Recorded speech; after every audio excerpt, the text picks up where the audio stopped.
tugas ruang kolaborasi modul 2.1 pembelajaran berdiferensiasi situasi SMP. Kami dipandu Bapak Budi Darmawan selaku fasilitator dan pengajar praktek Ibu Yulianeti dan Uswatul Wusqa.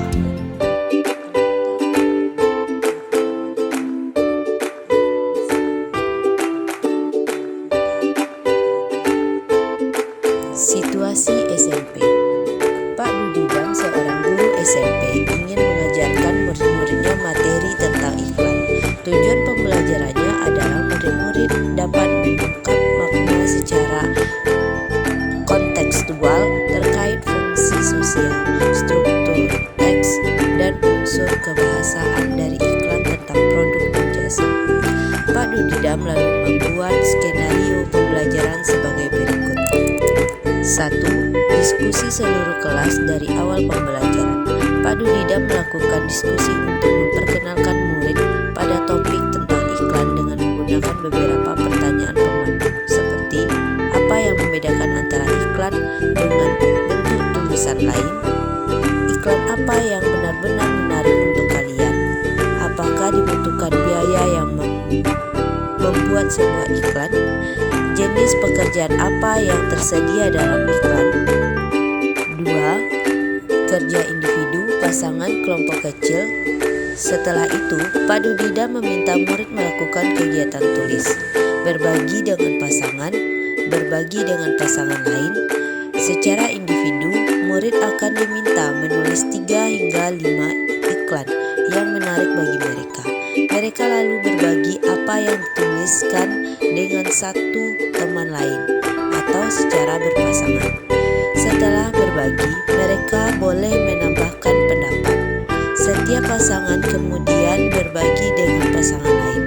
Setelah itu, Pak Dudidam melakukan diskusi dengan seluruh kelas. Ia akan menggunakan daftar iklan yang ditulis oleh masing-masing kelompok sebagai contoh, kemudian membahasnya dengan menekankan pada target audiens sasaran, pesan utama, mengapa beberapa iklan lebih efektif daripada yang lain. Pak Dudidam lalu memperjelaskan serta istilah periklanan sesuai kebutuhan. 3. Kerja kelompok kecil. Murid akan diminta untuk membentuk kelompok yang terdiri dari 4-5 orang yang mendiskusikan kelebihan dan kekurangan berbagai jenis iklan. Setiap kelompok akan diberikan selembar kertas dan bekerja di meja mereka. Setiap lembar kerja grafik memiliki T-chart untuk menuliskan kelebihan dan kekurangan untuk jenis iklan tertentu. Setiap kelompok akan melakukan brainstorming dan mencatat 2 kelebihan dan kekurangan dari jenis iklan tertentu. Dengan menggunakan isyarat yang diberikan guru, setiap kelompok kemudian pindah ke meja kelompok lain. Mereka membaca masukan yang telah ditulis sebelumnya dan menambahkan 2 kelebihan dan kekurangan lagi. Terus berlanjut demikian sampai setiap kelompok memiliki kesempatan untuk membahas semua jenis iklan. 4.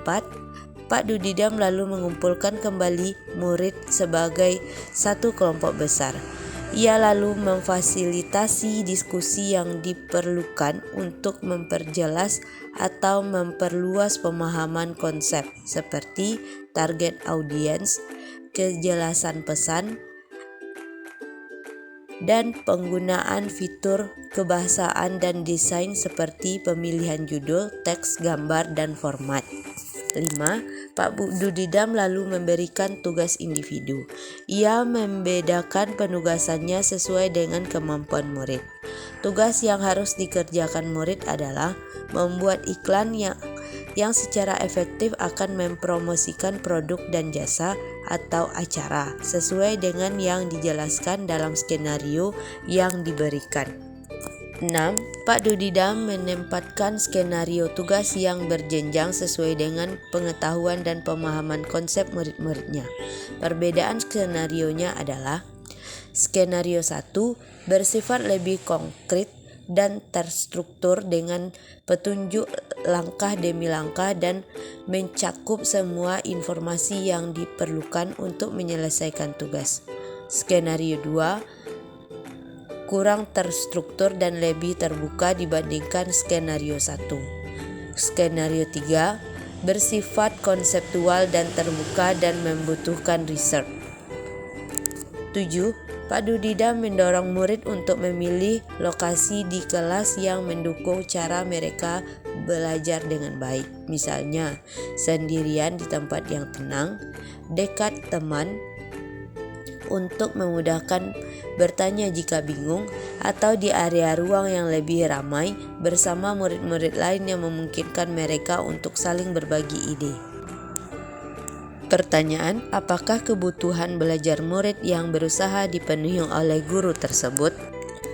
Guru tersebut sudah memenuhi kebutuhan murid dari 3 aspek, yaitu 1. Kesiapan belajar melalui pertanyaan pemantik atau pemandu. 2. Minat dengan membentuk kelompok kecil, tulis, berbagi, berpasangan.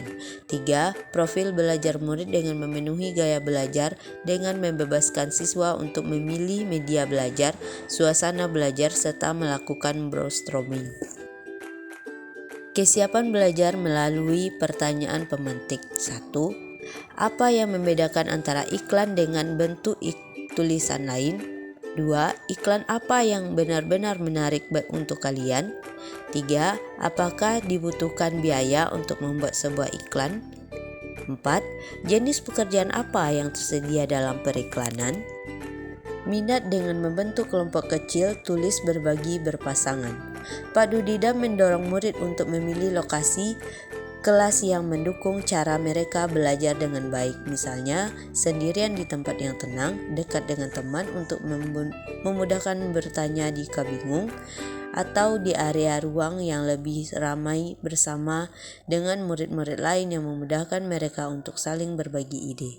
Profil belajar murid dengan memenuhi gaya belajar dengan membebaskan siswa untuk memilih media belajar, suasana belajar, serta melakukan brainstorming.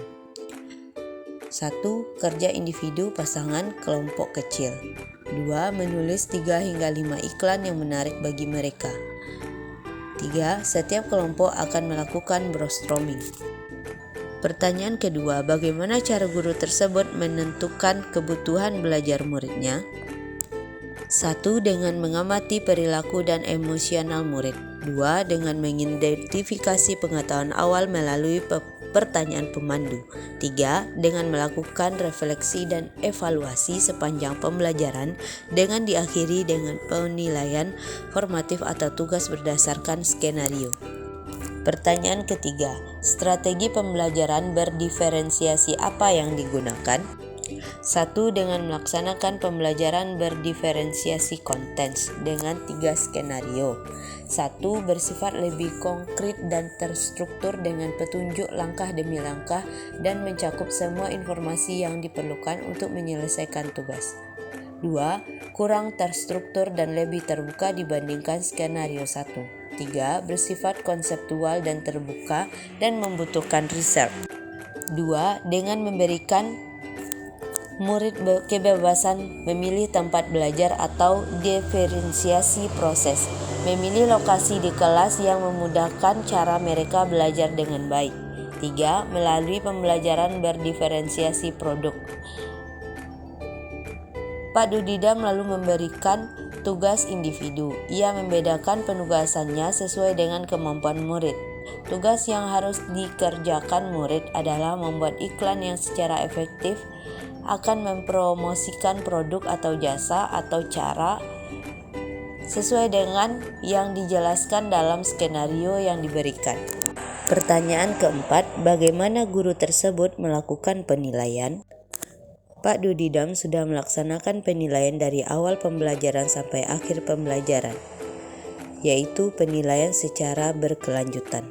Kesimpulan, dari skenario ini telah menunjukkan bahwa guru tersebut sudah melaksanakan pembelajaran yang berdiferensiasi dengan 1. Merespon kebutuhan murid. 2. Mampu mengundang murid untuk belajar. 3. Melaksanakan penilaian yang berkelanjutan.